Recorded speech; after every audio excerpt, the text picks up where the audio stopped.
जय श्रीमन्नारायण दोस्तों। एकादशी के व्रत के पारण के दिन तुलसी माता और लक्ष्मी माता की कथाओं को सुनने से ही व्रत पूर्ण माना जाता है और समस्त मनोकामनाएं पूर्ण होती हैं। तो जिन लोगों ने व्रत नहीं भी रखा है उन्हें भी द्वादशी के दिन तुलसी माता की कथाओं को सुनने से धन संपत्ति और अनंत शुभ फलों की प्राप्ति होती है। तो आइए भगवान श्री लक्ष्मी नारायण जी के चरणों का ध्यान करते हुए इन कथाओं को सुनते हैं। किंतु इस बात का आपको विशेष ध्यान रखना है कि इन कथाओं को पूरा अवश्य सुनिएगा।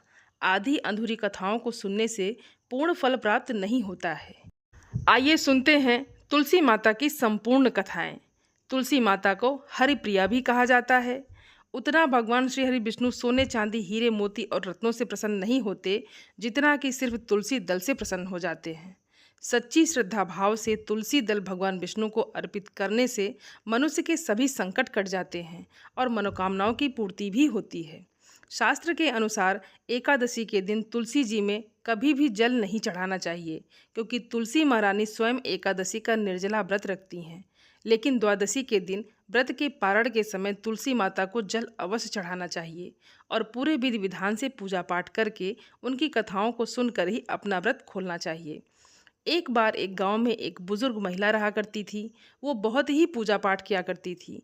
वो रोज़ तुलसी माँ की पूजा करती थी और वो बुजुर्ग महिला रोज़ तुलसी माता से कहती कि हे तुलसी माँ, तुम मुझे बहू दो, पीताम्बर की धोती दे, मीठा मीठा घास दे, बैकुंठ में वास दे, चटक की चाल दे, पटक की मौत दे, चंदन का काठ दे, रानी सा काज दे, दाल भात का भोजन दे, ग्यारस की मौत दे और कृष्ण जी का कांधा दे।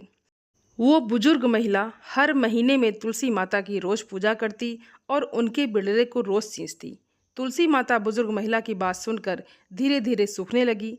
तभी भगवान श्री कृष्ण जी ने देखा कि तुलसी माता सूख रही हैं और तभी एक दिन भगवान श्री कृष्ण तुलसी माता जी के पास प्रकट हुए और भगवान श्री कृष्ण जी ने तुलसी माता से पूछा, तुम क्यों सूख रही हो? सभी महिलाएं तुम्हारी पूजा करती हैं और तुमको रोज़ सींचती हैं, लेकिन फिर भी तुम सूखती जा रही हो, इसका क्या कारण है?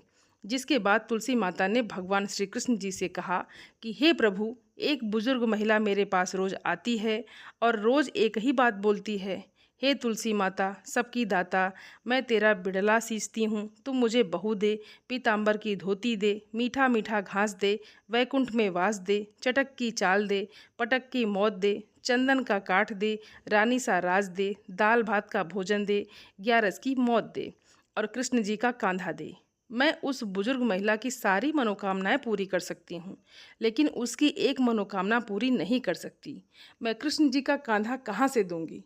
भगवान श्री कृष्ण जी तुलसी माता की बात सुनकर जोर जोर से हंसने लगे और फिर भगवान श्री कृष्ण जी ने तुलसी माता जी से कहा कि तुम चिंता मत करो, जब वो बुजुर्ग महिला की मृत्यु होगी तब मौके पर मैं और आप ही कांधा दे देंगे।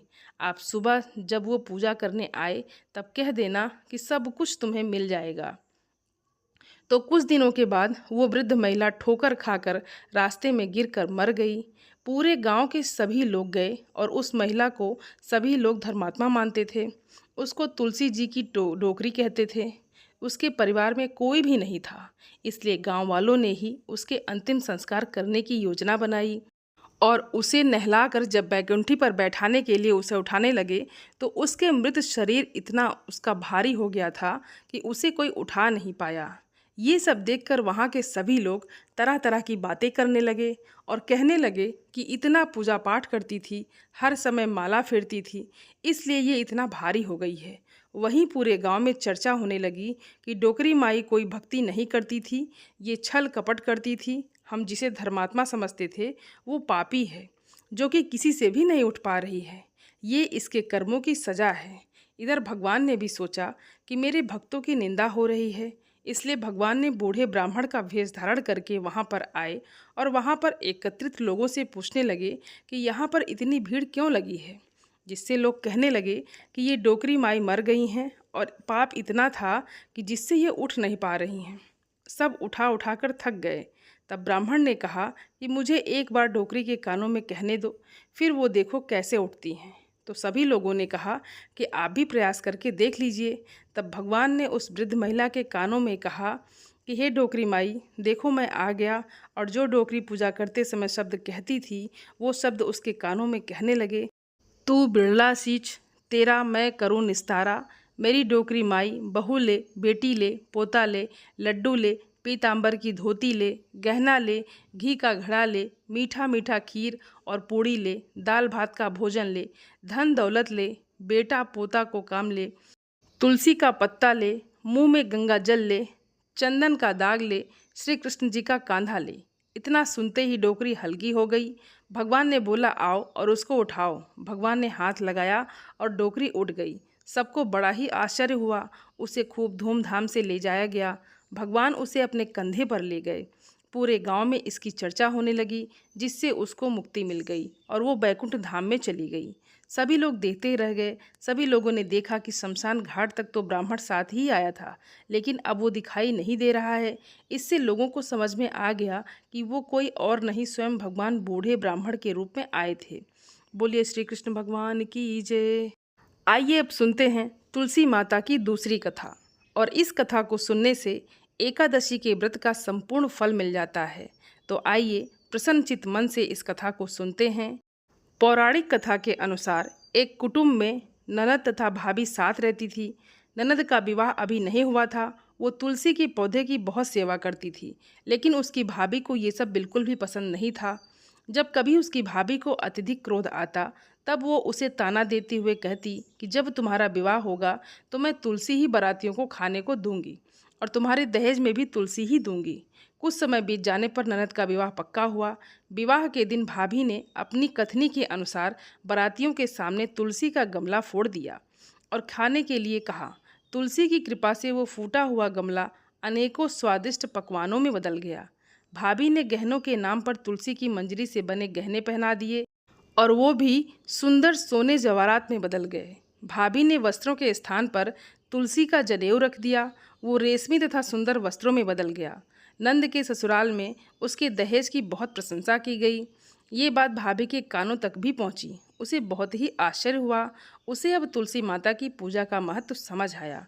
भाभी की एक लड़की थी। वो अपनी लड़की से कहने लगी कि तुम भी तुलसी की सेवा किया करो, तुम्हें भी बुआ की तरह फल मिलेगा। वो जबरदस्ती अपनी बेटी से सेवा करने को कहती, लेकिन लड़की का मन तुलसी सेवा में नहीं लगता था।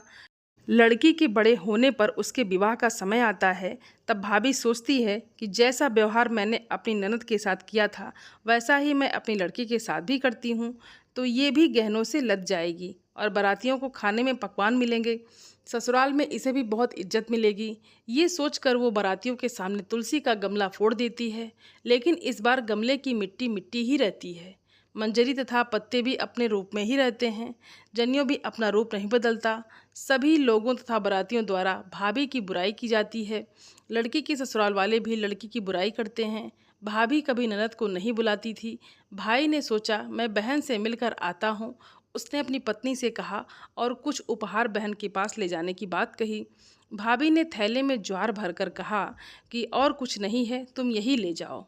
वो दुखी मन से बहन के पास चल दिया। वो सोचता रहा कि कोई भाई अपनी बहन के घर ज्वार कैसे ले जा सकता है। ये सोचकर वो एक गौशाला के पास रुका और ज्वार का थैला गाय के सामने पलट दिया। तभी गाय पालने वाले ने कहा, आप गाय के सामने हीरे मोती तथा सोना क्यों डाल रहे हो? ये देखकर भाई को बड़ा ही आश्चर्य हुआ और उसने सभी हीरे मोती तथा सोना वापस अपने थैले में रख लिया।